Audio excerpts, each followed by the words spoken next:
शंका। उपदेशी माता बहन अपने पति या परिवार के अत्यधिक दबाव के कारण मजबूरीवश देवी देवताओं की पूजा में सहयोग दे सकती है या नहीं। गुरुदेव भगवान कहते हैं, माई मसाणी सेड शीतला भैरव भूत हनुमंत, परमात्मा उनसे दूर है जो इनको पूजंत। 100 वर्ष सतगुरु की पूजा, एक दिन आन उपासी, वो अपराधी आत्मा फिर पड़े काल की फांसी। सतगुरु से उपदेश प्राप्त करने के बाद आन उपासना अर्थात किसी भी देवी देवता, साधु संत महात्मा या परंपरागत पूजा पाठ में हिस्सा लेना या सहयोग करना भगत के लिए सबसे बड़ी गलती होगी। जिस प्रकार जहर को चाहे जानबूझकर खा लें या दबाव में आकर खा लें, जहर अपना असर करता ही करता है। इसी प्रकार आन उपासना को चाहे जानबूझकर करें या किसी के दबाव में आकर करें, मर्यादा खंडित होगी ही होगी। अतः भक्ति सफल करने के लिए ज्ञान आधार से संघर्ष करते हुए हर कीमत पर मर्यादा को टूटने से बचाना चाहिए।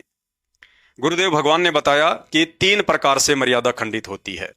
पहला, सब कुछ पता होने के बावजूद भी जानबूझकर मर्यादा तोड़ना, जिसकी सजा कमजोर संस्कार आने पर भगत को अवश्य भुगतनी पड़ती है। उस समय सतगुरु अपनी तरफ से कोई भी सहायता भगत की नहीं करता है। जैसा भी उसका संस्कार है वैसा ही सुख या दुख भोगना ही पड़ता है।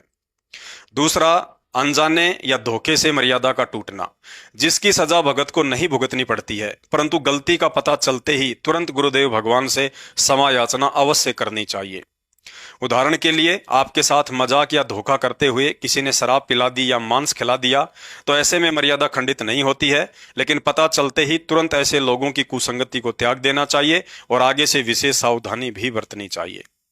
तीसरा, मजबूरी या दबाव में आकर मर्यादा तोड़ना। गुरुदेव भगवान ने बताया, यदि आपकी इच्छा के विरुद्ध दबाव डालकर कोई भक्ति विरुद्ध कर्म करवाया जाता है तो उसकी भी सजा मिलती है, लेकिन दबाव या मजबूरी वाली स्थिति में तोड़ी गई मर्यादा की सजा कुछ हल्की हो जाती है, परंतु भगत की यह कमजोरी भी सतगुरु को दुखी करती है।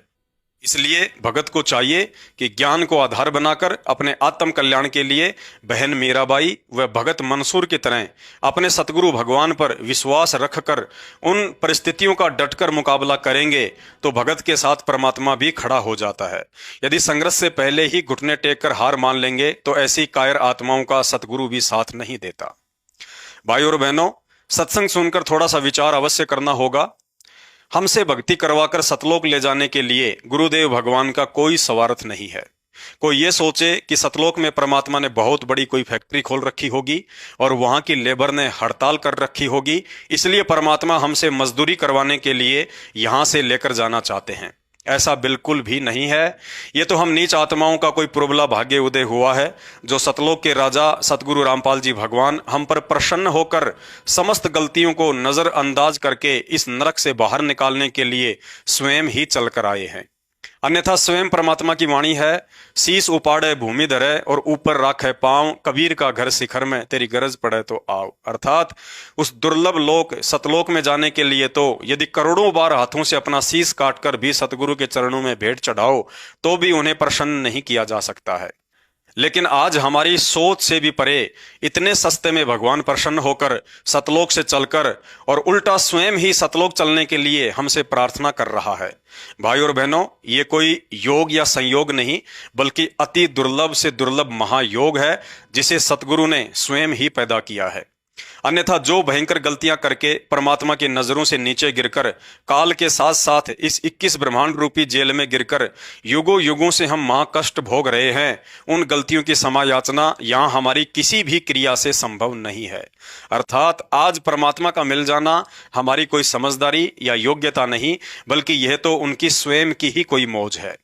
और यदि उनकी इस मौज का आज हमने पूरी शिद्दत के साथ फायदा नहीं उठाया तो हमसे बड़ा निर्भागी प्राणी जहान में कोई दूसरा नहीं होगा।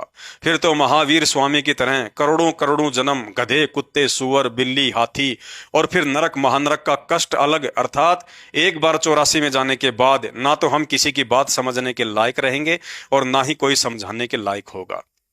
परमात्मा कहते हैं, समझा है तो सिर धर पांव, बहुर नहीं रे ऐसा दाव। तोड़ डालो सारे बंधन, काहे की मजबूरी और काहे का दबाव। अगर जरा सी भी हिम्मत करके ज्ञान आधार से पति पिता सास ससुर समाज का सामना करेंगे तो गुरुदेव कहते हैं, जैतू चाले एक कदम मैं चालूं कदम 60, जैतू हो जा काठ का तो मैं बन जाऊं लोहे की लाठ। कहने का मतलब है फिर हिम्मत करने वाले भगत से परमात्मा बिल्कुल भी दूर नहीं है। ज्यादा से ज्यादा काल हमें माता पिता पति या सास ससुर के माध्यम से डराएगा कि हमारी बात नहीं मानी और ये भक्ति नहीं छोड़ी तो जायदाद में हिस्सा नहीं मिलेगा, मकान में हिस्सा नहीं मिलेगा, जा निकल जा मेरे घर से, देखता हूं तेरा बाबा रामपाल क्या करता है तेरे लिए।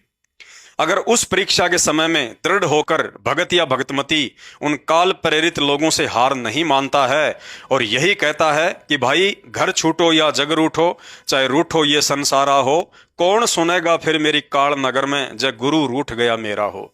फिर देखना बाबा रामपाल के कमाल, अपनी ऐसी दृढ़ आत्माओं की वो ऐसी व्यवस्था कर देगा कि यहाँ का राजा भी अपने रिश्तेदार की नहीं कर सकता।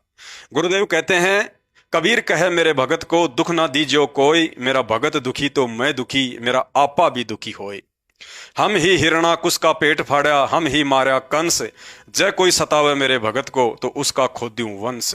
भाई और बहनों, परमात्मा आज भी वही है, उतना ही समर्थ और शक्तिशाली है जितना कि सतयुग त्रेता और द्वापर में था। भगवान तो इंतजार कर रहा है कि मैं फिर से वही सब लीलाएं करूं, लेकिन उन सब लीलाओं को दोहराने के लिए आज भगवान को प्रहलाद जैसा दृढ़ विश्वासी कोई भगत नहीं मिल रहा है। उन सब लीलाओं को दोहराने के लिए भगवान को मीराबाई जैसा संघर्ष करने वाली कोई बहन बेटी दिखाई नहीं दे रही है। उन सब लीलाओं को दोहराने के लिए भगवान को नरसी और इब्राहिम सुल्तान जैसा कोई त्यागी और वैरागी भगत दिखाई नहीं दे रहा है। उन सभी लीलाओं को दोहराने के लिए भगवान को सम्मन और मंसूर जैसा सतगुरु पर कुर्बान हो जाने वाला भगत दिखाई नहीं दे रहा है। भाई और बहनों, अभी मौका है मर्यादाओं में रहकर भक्ति करते हुए अपने सतगुरु के चरणों में विशेष जगह और उनके हृदय रूपी प्रेम समुद्र में जी भर भर कर गोते खाने के लिए। और यह उसी समय संभव है जब हम संसार से पूरी तरह आंखें बंद करके अपने सतगुरुदेव भगवान पर तन मन धन समर्पित करके मन कर्म वचन से न्योछावर हो जाएं कि मेरे साथ जो भी होगा उसे सतगुरु अपने आप देख लेगा, बस मुझे तो वो देखना है जो मेरे सतगुरु ने मुझे दिखाया है।